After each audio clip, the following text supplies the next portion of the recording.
responsibility of the other people in that institution, whatever that institution might be, to question and to challenge? No, it's not their responsibility. It's their responsibility to meet the challenge. It's the responsibility of people to make the challenge.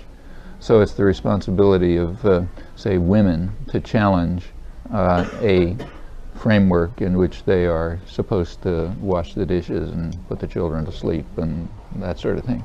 And it's the responsibility of men in a traditional patriarchic family to answer that challenge.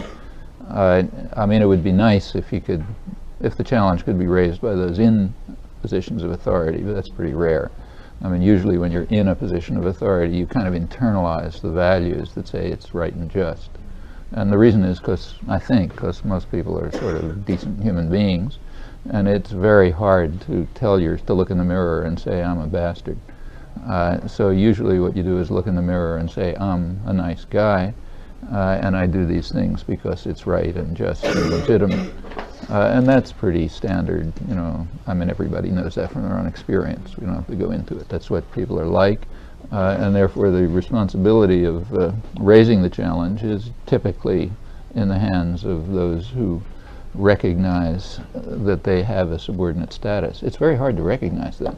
I mean, people live, you know, for millennia, you know, without recognizing that they are being subordinated in systems of power. I mean, that's true of women, for example. Or slaves, you know. I mean, most slave societies were accepted by the slaves as legitimate and in fact necessary. A large part, and the same is true of, for example, people who have jobs today in our society. Almost without exception, they consider it legitimate for them to be in a position where they have to rent themselves in order to survive.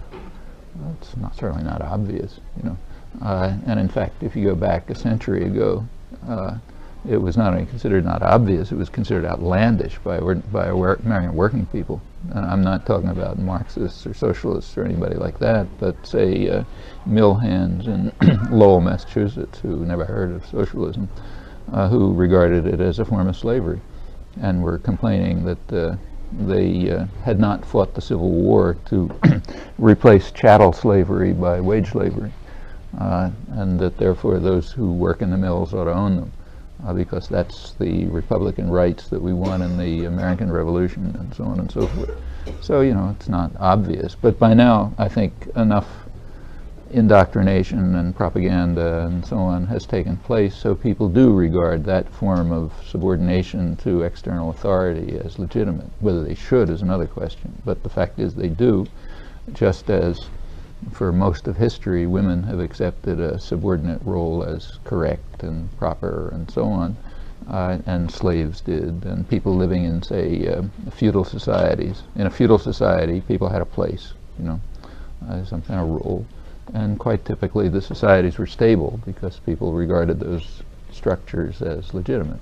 The same is true of religious structures, and I mean, throughout human life, there's a whole variety of systems of authority and oppression and domination and so on, which are usually accepted as legitimate by the people subordinated to them. When they don't, you have struggles and revolutions and sometimes changes and sometimes brutality and so on. As far as I understand it, anarchists are just people who take this seriously.